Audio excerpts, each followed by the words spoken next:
Schönen guten Tag, liebe Seherinnen und Hörer des YouTube-Kanals der Zeitschrift International. Hier ist wieder mal Fritz Edlinger.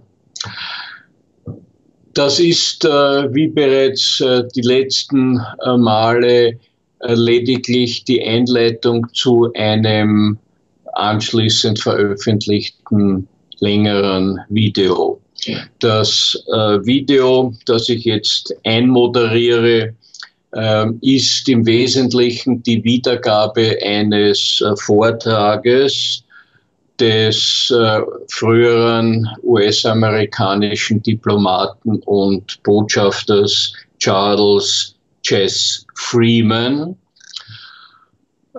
Ich werde zu dem Vortrag vielleicht noch später ein paar Worte sagen, aber zunächst einmal auch der Hinweis: Für die regelmäßigen Seherinnen und Seher unseres Kanals ist Chas Freeman ja kein Unbekannter. Wir haben erst vor, glaube ich, knapp 2 Wochen ein Gespräch von ihm mit unserem schweizerischen, in Japan tätigen Freund und Kollegen Pascal Lottaz veröffentlicht. Das war damals ein Gespräch mit dem Titel USA Calm Down, also beruhige dich oder halte dich zurück. Und das war ein sehr ausführliches Gespräch und ein sehr kritisches Gespräch über die aktuelle Außen-, Sicherheits- und Aggressionspolitik der USA.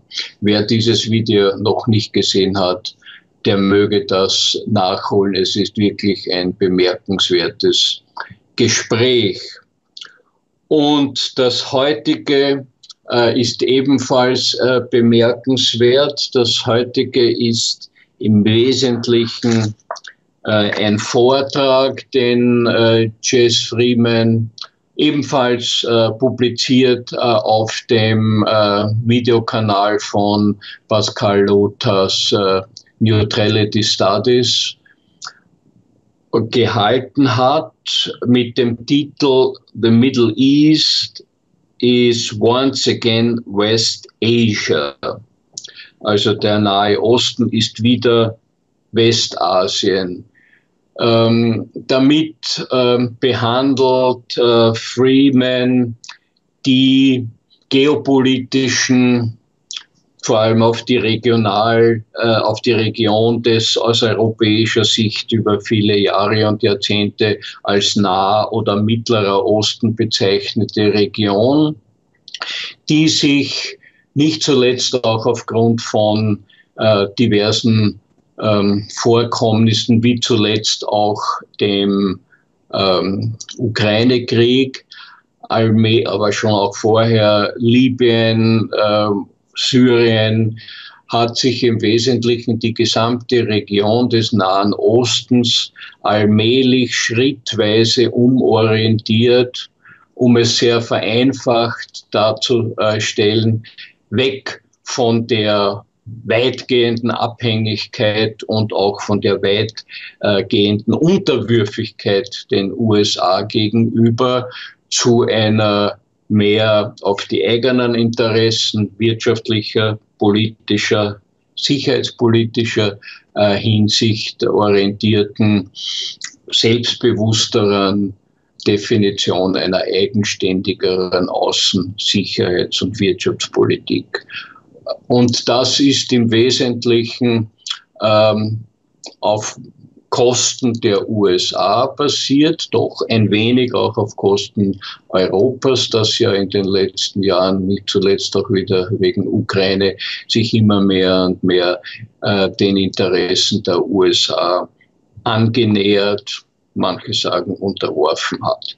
Und kehrum gibt es also jetzt eine Tendenz im Nahen Osten, aber eben vom Nahen Osten auch weiter in den Osten hinein, eine Umorientierung. Schlagworte, zum Beispiel plötzliche Wiederaufnahme diplomatischer Beziehungen zwischen Saudi-Arabien und dem Iran, bis vor wenige Monate ein No-Go, das waren Todfeinde.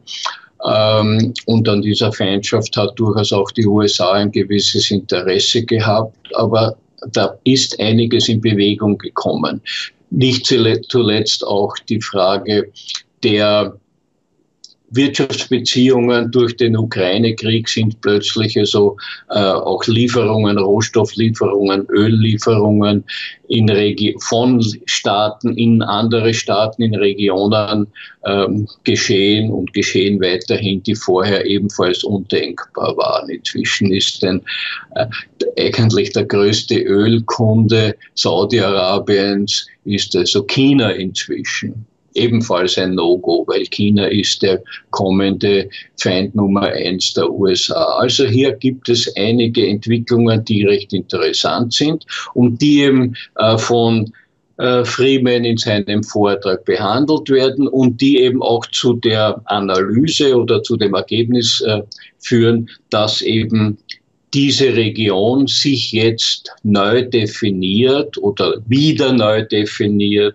als Westasien, um in Wirklichkeit auch klar zum Ausdruck zu bringen, dass es hier neue, aber nicht in der Geschichte schon auch früher manchmal bestehende Beziehungen eben weiter nach Asien gibt, also Richtung Indien, China und so weiter. Es ist ein höchst interessanter Vortrag. Ich würde vorschlagen, sich den anzuhören. Er ist in englischer Sprache. Wer mit dem Englisch nicht ganz so firm ist, dem möchte ich neuerlich auf die Funktion hinweisen, die die Systeme inzwischen über alle Computer auch anbieten, dass sie meistens am Ende, am unteren Rand ihres Bildschirms haben sie eine Funktion, wo sie dann einstellen können, dass in welcher Sprache sie auch immer wollen, Untertitel eingeblendet werden. Also wenn Sie das in Deutsch haben, da gibt es Deutsch, dann klicken Sie drauf und dann haben Sie deutsche Untertitel in einer brauchbaren, aber nicht sehr guten Übersetzung, weil das geht über akustische Systeme und manchmal verstehen halt diese Automaten Äußerungen von Referenten anders, als sie gemeint sind. Aber man kann es verstehen, in dem Sinn dieser Hinweis. Und der letzte Hinweis darauf nochmals, dieser Vortrag ist auch in schriftlicher Form vorhanden.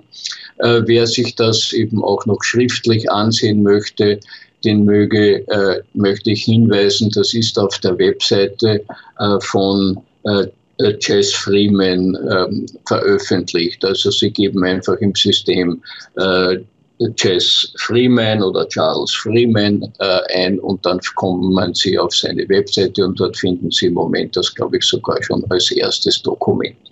Ja, in diesem Sinn herzlichen Dank für Ihr Interesse. Wenn Sie dazu auch irgendwelche Kommentare, Stellungnahmen abgeben wollen, die auch kommunizieren wollen, machen Sie das gerne auch über unsere Seite. Sie haben ja die Funktionen, eben unterhalb des Videos hier auch Kommentare anzubringen.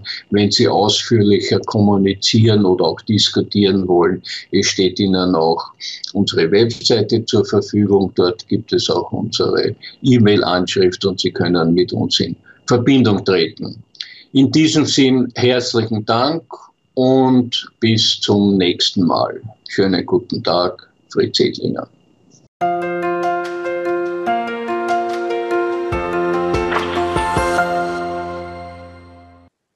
Hello, everybody. This is Pascal, and Ambassador Chas Freeman was at it again. He gave a talk a few days ago at the Middle East Forum, where he laid out in incredible detail the geopolitics of the Middle East, the current issues that are going on, and why the Middle East will not be known under that name for much longer, but as West Asia. Basically, the entire region is becoming its own geostrategic actor again, and saying goodbye to the United States, saying goodbye to unipolarity, and actually doing their own thing again, all of these very different actors. Keep in mind that Ambassador Freeman was an assistant Secretary of Defense and the ambassador to Saudi Arabia, which just proves that the United States has amazing people with amazing capacities to see through the entire propaganda and just go and enjoy his talk on West Asia. It's a pleasure to be with you, if only by video. I should probably begin by explaining the rather strange title of my talk. Names make a difference. Those who confer them reveal their perspectives on the places and peoples they are naming. Over the course of the 16th to the 19th centuries, Europeans conquered and colonized the world, imposing their self-centered perspectives on its geography. For them, the Ottoman Empire was the Near East, a region encompassing West Asia, Southeast Europe, and Northeast Africa. Then, in the late 19th and early 20th centuries, when the United States became the preeminent component of the self-styled West, a transatlantic perspective supplanted the European one. From the point of view of Americans, the lands within the collapsing Ottoman Empire were an intermediate zone between Europe, the Eurasian subcontinent to the east of the United States, and the Indian subcontinent. That's why Alfred Thayer Mann decided they should be called the Middle East, not the Near East. In time, even the people who lived there began to use this American minted term. The largest newspaper in the Arab world today is Asharq al-Awsat, which means the Middle East. So the name persists, but the people living in the region no longer acquiesce in foreign definitions of their homeland's place in world affairs. Ottoman cosmopolitanism disappeared when the Ottoman Empire and the Caliphate expired. After flirting with a variety of transnational ideological identities, including Pan-Arabism, Baathism, Judaism, Sunni and Shiite Islamism, the region's peoples have redefined themselves as nation-states. Turkey and the fragments of the Ottoman Sultanate's Levantine territories carved into semi-independent, neo-colonially administered countries by British and French bureaucrats have acquired well-defined international personalities. Iran, Iraq, Israel, Lebanon, Palestine, and Syria have come to embrace strong national identities that have survived multiple external and internal challenges to their existence. Iran has broken with its neo-colonialist patrons, installed a defiantly independent Shiite government, and asserted its own sphere of influence in West Asia. In this century alone, Iraq has experienced a period of governance as a thugdom, an anarchy imposed by botched American efforts at hit-and-run democratization, and the slaughter by foreign and domestic forces of at least 500,000 of its population. Israel has degenerated from the vaguely humanistic vision of early Jewish nationalism to today's Zionist negation of universal Jewish values. The indigenous people of Palestine have been the continuous object of relentless genocidal dispossession and brutal oppression by the Zionist settler state. Lebanon, once the playground of French confessional politics and Arab hedonism, has become essentially ungovernable. Syria has been isolated, vivisected, and devastated by coalitions of domestic forces supported by external actors, including the Gulf Arabs, Israel, Turkey, and the United States, among others. Syria continues to be the locus of a variety of proxy wars, including between Israel and Iran, Russia and the United States, and Turkey and Kurdish separatists. Meanwhile, the Kingdom of Saudi Arabia, once proudly pan-Islamist rather than pan-Arabist or nationalist, has also embraced nationalism. It celebrates its official founding as a state in 1932 and employs the international, not the Hijra or Muslim calendar, to do so. Egypt retains its distinctive character and cultural identity under a comprehensive military dictatorship. Oman, Qatar, and the United Arab Emirates, or UAE, practice independent foreign policies and exercise influence not just regionally, but globally. Kuwait, which is surrounded by Iran, Iraq, and Saudi Arabia, is appropriately cautious. Bahrain defers to Saudi Arabia, and serves it as a useful proxy in contacts with Israel and the United States military. What has not changed is West Asia's geopolitical centrality. It is, after all, where Africa, Asia, and Europe, and the roots that connect them meet. The region's cultures cast a deep shadow across Northern Africa, Central South and Southeast Asia, and the Mediterranean. It's the epicenter of Judaism, Christianity, and Islam, so the three Abrahamic religions that together shape the faiths and moral standards of over 3/5 of humankind. This gives the region global reach. But as the countries of West Asia seek their own destinies, they have graduated from subordination to great power rivalries and ended their vulnerability to external efforts to impose alien ideologies like Marxism or representative government. Political Islam, their original answer to these foreign systems of government, is in retreat. The peoples of the region are reinventing themselves in accordance with their own traditions of monarchy, military dictatorship, consultative politics, parliamentary democracy, or theocracy. The era of foreign dominance of the crossroads of the world that began with Napoleon's 1798 invasion and occupation of Egypt is clearly over. This should not surprise us. It's been nearly 2/3 of a century since Egypt forced the British and French to cede control of the Suez Canal. Britain abandoned imperial ambitions east of Suez 56 years ago. 44 years have passed since Iranians expelled their Shah, who had been installed in an infamous Anglo-American regime change operation a quarter century earlier. The Cold War, which long dominated regional politics, ended 34 years ago.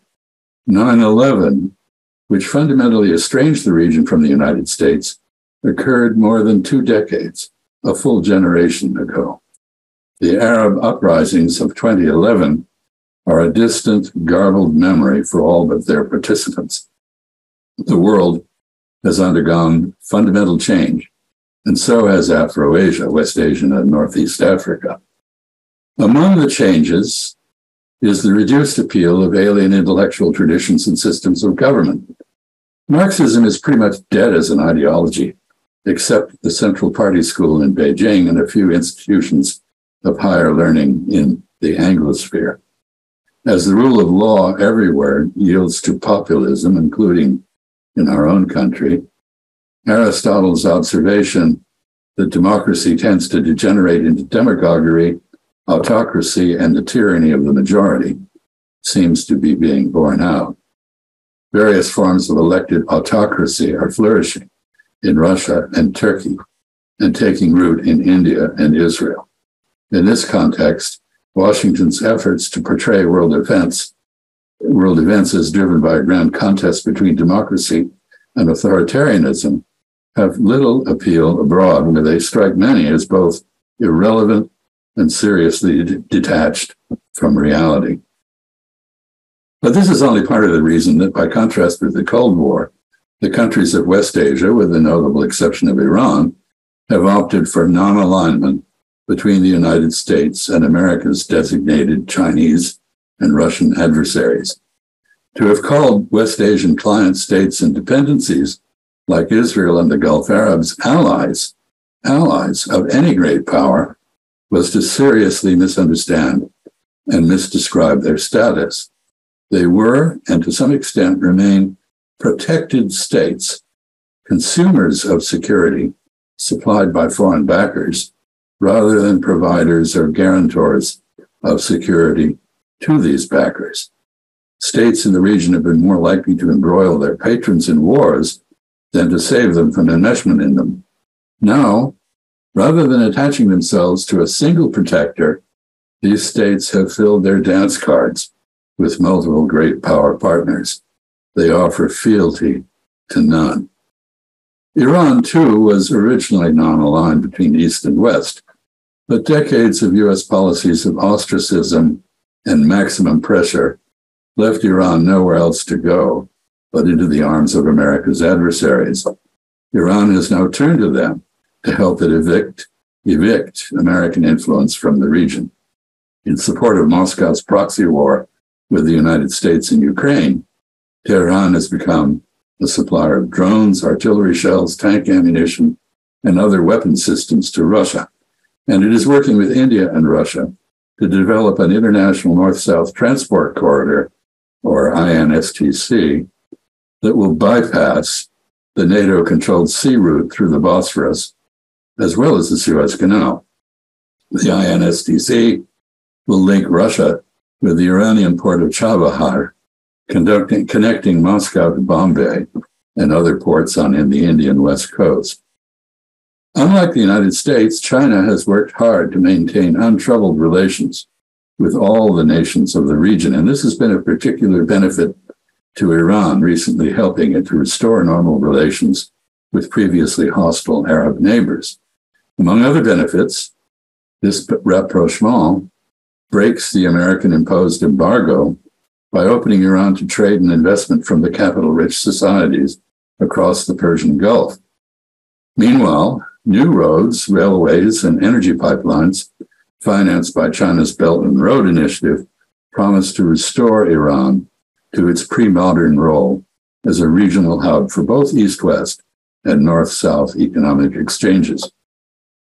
As Iran did 4 decades ago, the Arab states of the region are now also in the process of freeing themselves from past patron-client relationships.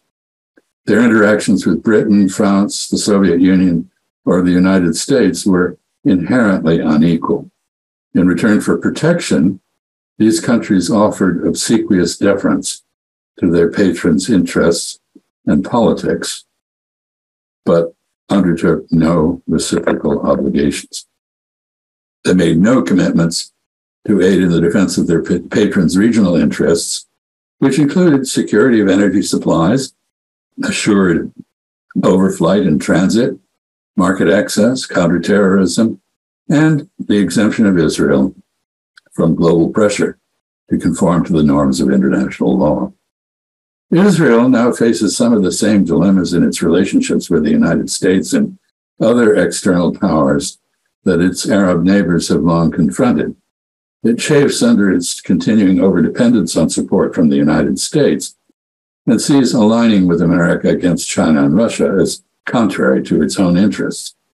Israel can no longer claim shared values with American idealists, though it retains the enthusiastic support of diehard Zionists as well as U.S. racists and religious bigots.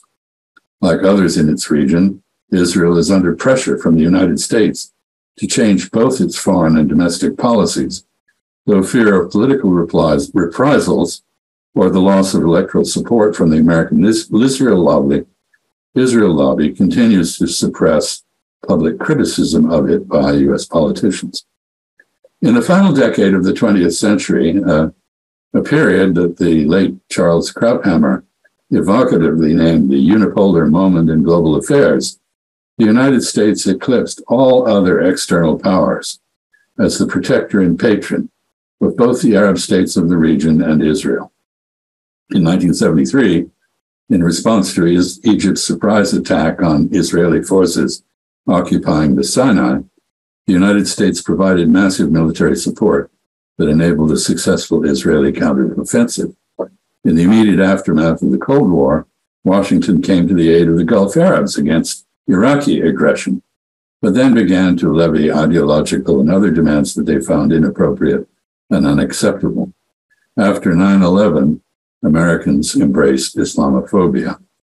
As the second decade of the 21st century began, the United States not only failed to support erstwhile protégés like Hosni Mubarak in Egypt against overthrow, but in the name of democracy, appeared to applaud their removal from power.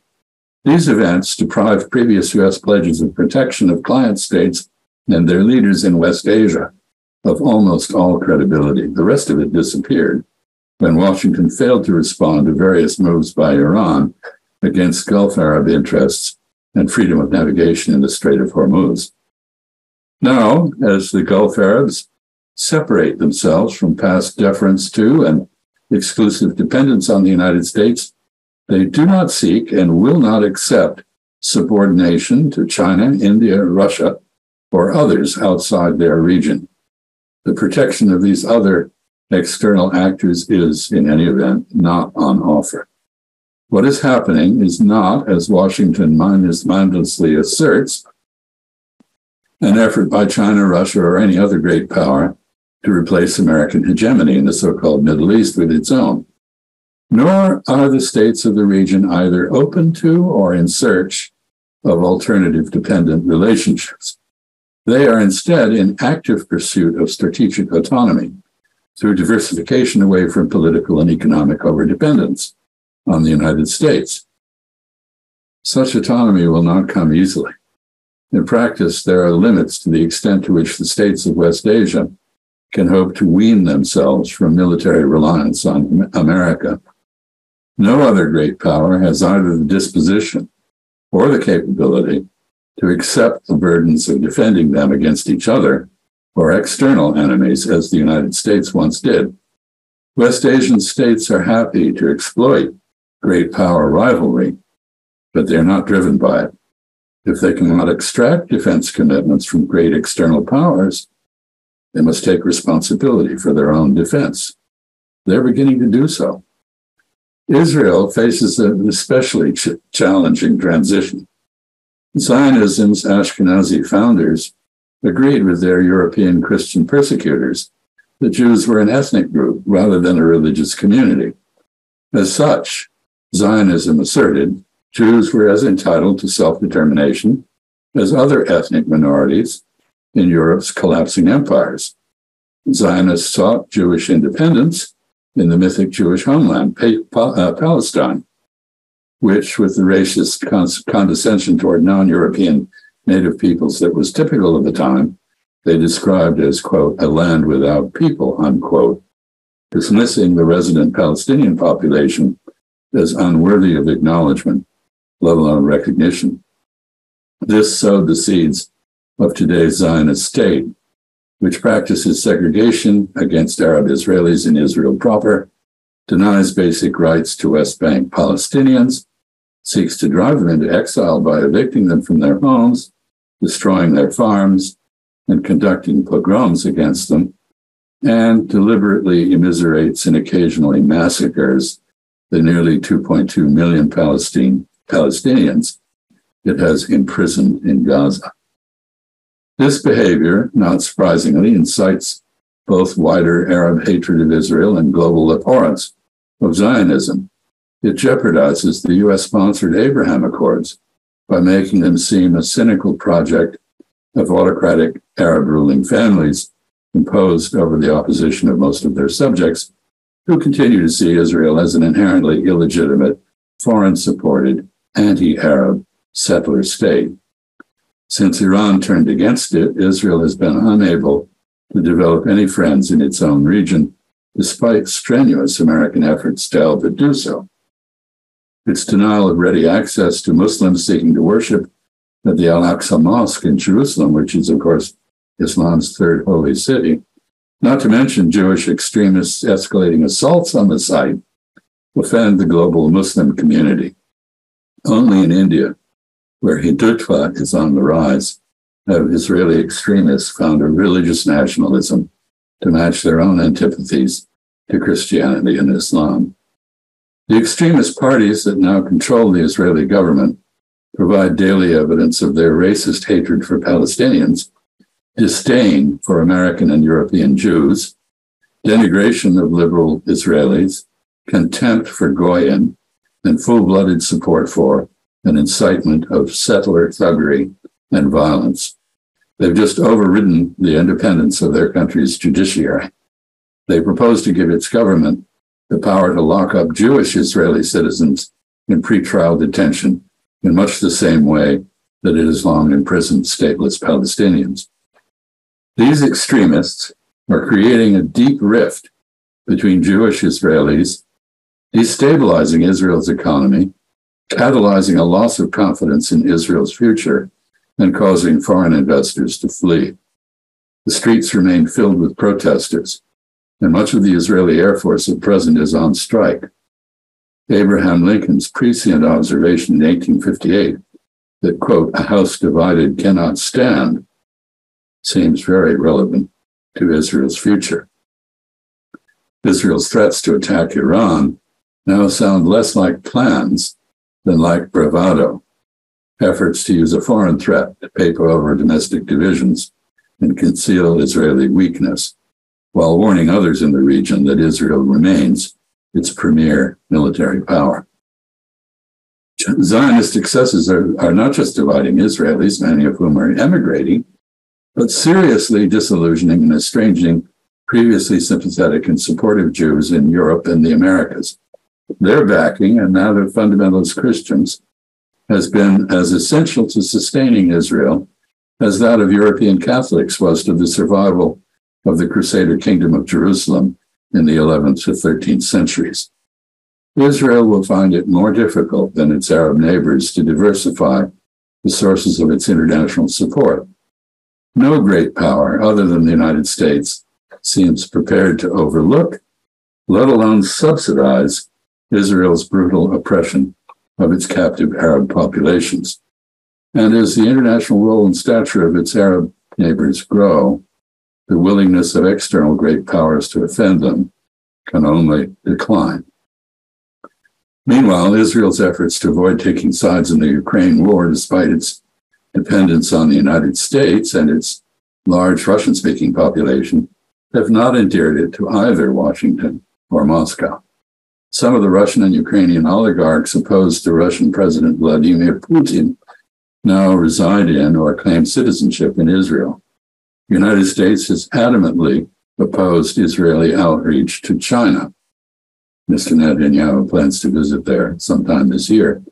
If Israel loses the affections and political military protection of Americans, whose support for the Zionist cause already reflects both partisan and generational divides, it will not find it easy to reposition itself geopolitically.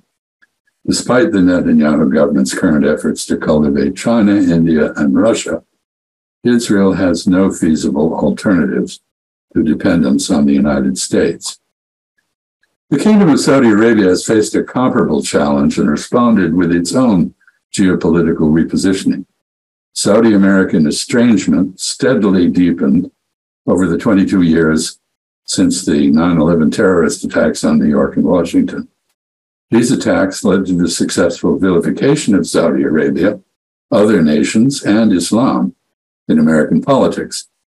The inability of Americans to distinguish between the Saudi establishment and its al-Qaeda enemies was a shock to ordinary previously pro-American Saudis, as well as to the ruling Al Saud.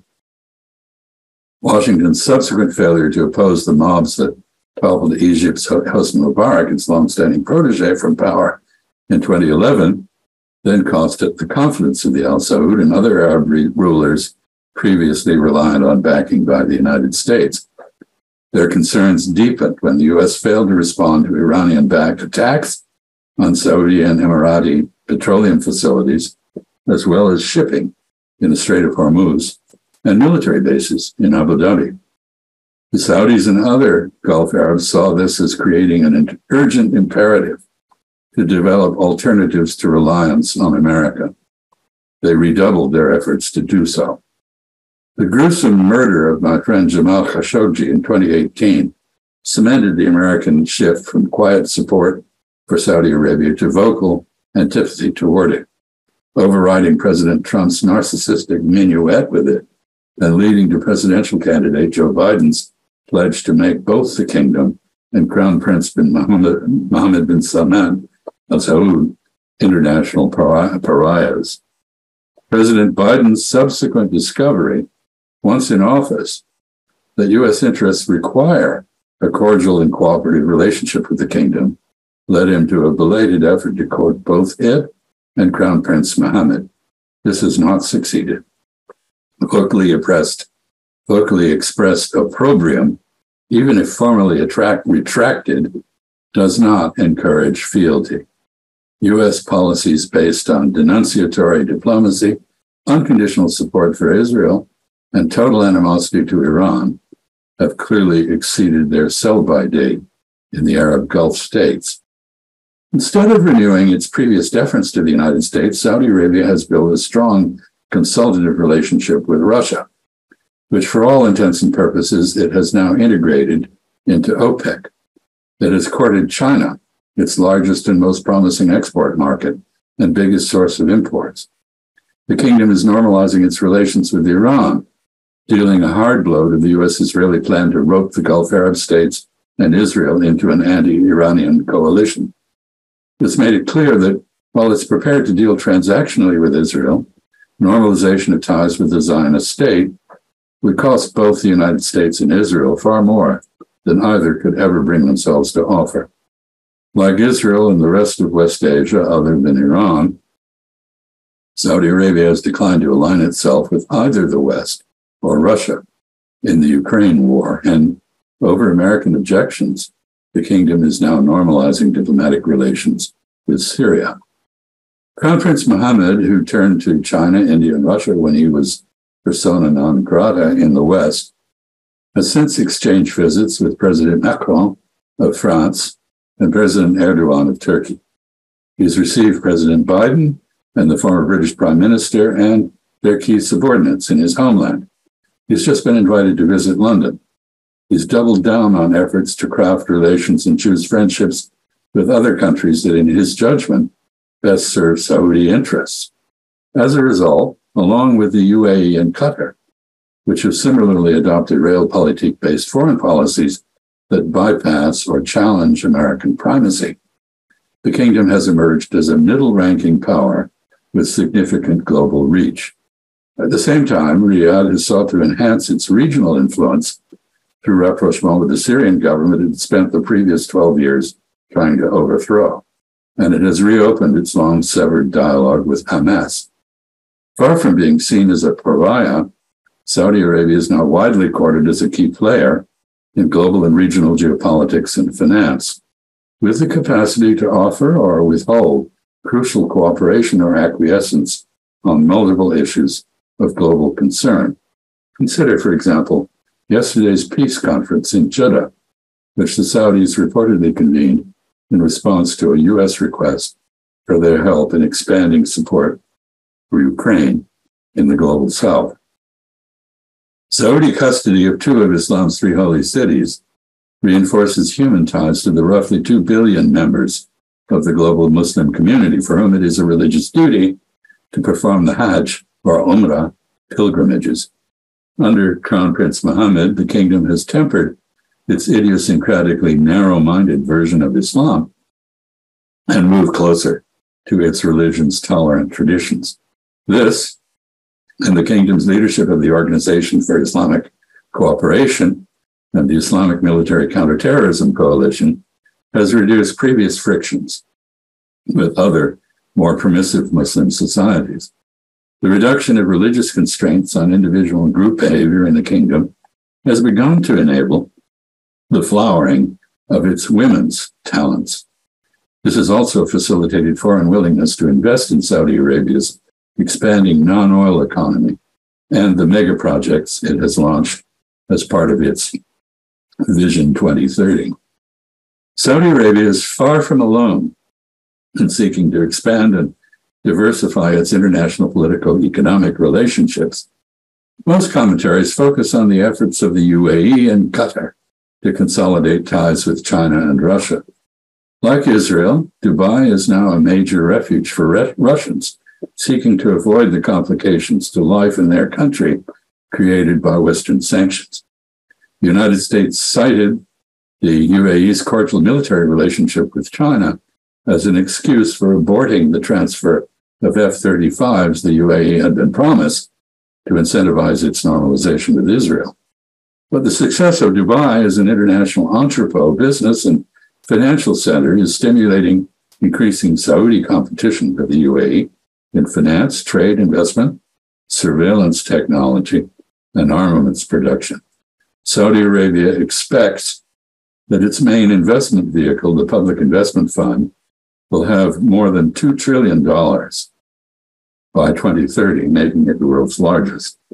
It has applied for membership in the so-called BRICS and the BRICS New Development Bank. The Saudis in particular, after decades of near total dependence on international arms imports, now seek to attract investment in their domestic military industries. This is a potential death blow to the traditional American approach of insisting that the kingdom and other protected states like the UAE not buy U.S. competitors' weapons, while Washington simultaneously refuses to sell them U.S. alternatives. American policies that equate security with militarism, ignore political, economic, trade, and cultural factors, and rely on sanctions and ostracism rather than diplomatic dialogue have proven seriously counterproductive. This explains the paradox that while U.S. air, naval, and ground forces continue to be present or to exercise in all 6 members of the Gulf Cooperation Council, as well as in Iraq and Syria, the United States is perceived to be in retreat from the region. As great power dominance of West Asia recedes, the countries of the region are pursuing their own interests there through realpolitik. This is enabling them to make progress on issues that had long been viewed as intractable. 5 months ago, years of effort by Iraq and Oman to facilitate the restoration of Saudi-Iranian relations culminated in the successful Chinese mediation of rapprochement between the 2 countries. Since then, both Saudi Arabia and the UAE have normalized their previously hostile relations with Syria. Egypt and Turkey have moved to end the rift between them. The so-called Abraham Accords, by which Bahrain and the UAE established diplomatic relations with Israel, are yet another example of self-interested pragmatism producing progress. These accords reflected Arab states' interests in harnessing the political power of the Israel lobby in the United States to their advantage, as well as gaining expanded access to U.S. weaponry.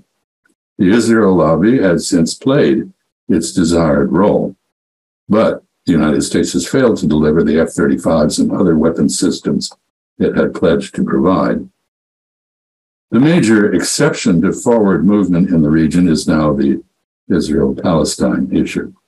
Rising violence between Israel and its captive Arab populations has halted the development of Israel's overt ties to Arab states and is estranging Israel from the West.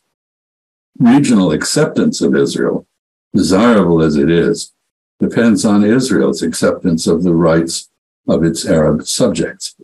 But there is no current evidence of either American or Israeli willingness to grapple with this issue. There's been no peace process for decades now, and it's become apparent that what Israel means by peace is Palestinian surrender to Jewish supremacy and dispossession. Sadly, on none of these issues is the United States now able to exercise effective leadership. Washington has no ties to Tehran or Damascus.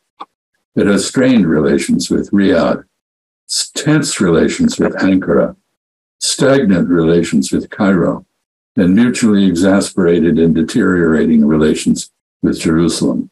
The region's move away from the United States is reflected in the efforts of countries there to join the so-called BRICS and Shanghai cooperation organizations and to use currencies other than the dollar for trade settlement.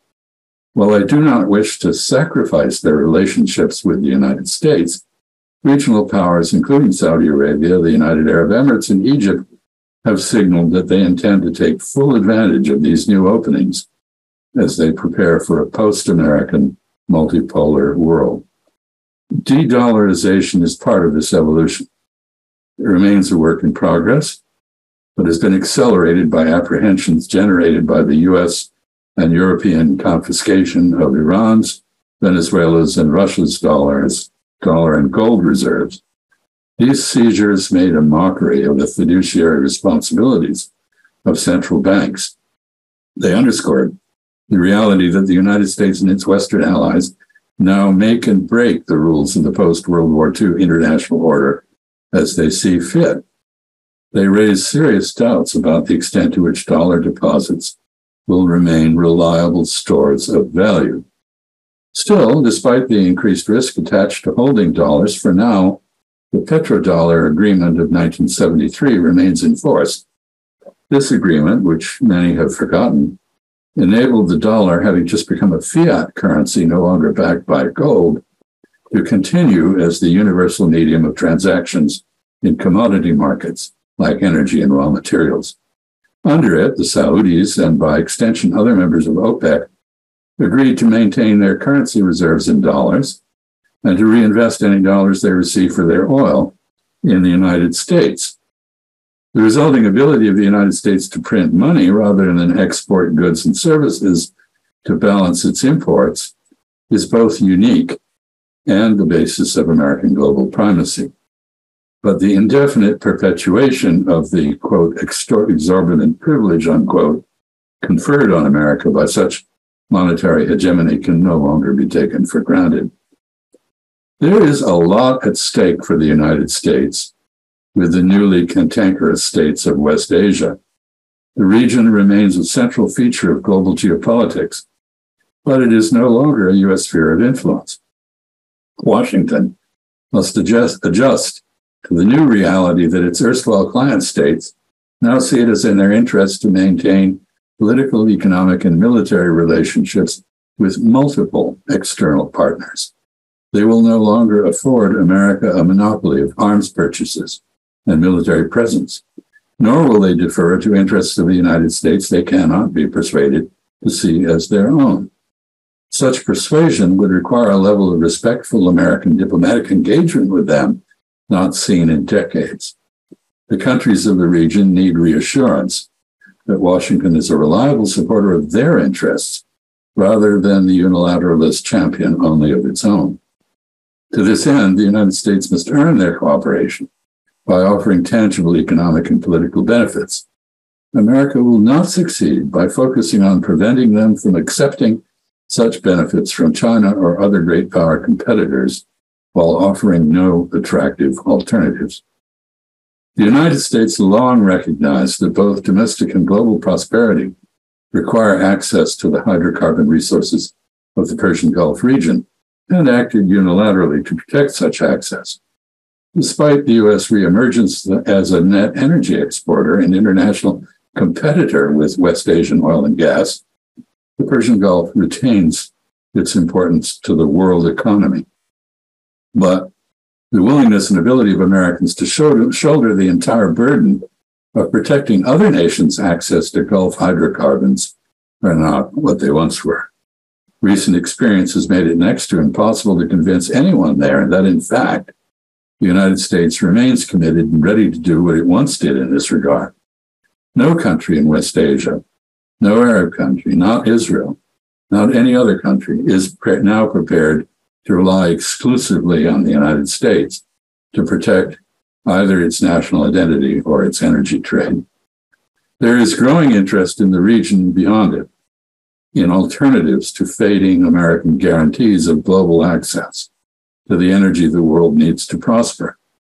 Such alternatives must be grounded in strengthened individual and collective defense capabilities by the region's energy producers, as well as agreement between them not to obstruct each other's exports. The major countries to which they export would also need to be involved. Much as the United States might prefer to restrict diplomatic and naval cooperation to so-called allies, this would not be enough. China is now the largest importer of oil and gas from the Persian Gulf, followed by India. Both must be part of any multinational security arrangement and field an effective force structure to support it. The prerequisite for effective burden sharing is an agreement between the great external powers to set aside their military rivalry in the Persian Gulf in favor of protecting a common interest in sustaining global prosperity, as well as their own well-being. The operative question is whether the United States, with our current "you're either with us or against us" mentality and obsession with great power rivalry, could muster the flexibility to help put in place a framework that would serve more than our own selfish interests. Frankly, it's hard to be optimistic about this right now. It's even harder to be optimistic about the future of Israel. which continues a march to perdition that answers those who call it out and try to halt it with baseless smears of anti-Semitism. Israel was born in hope. It risks ending in tragedy, a victim of hubris and deaf inattention to the lamentations and warnings of its well-wishers.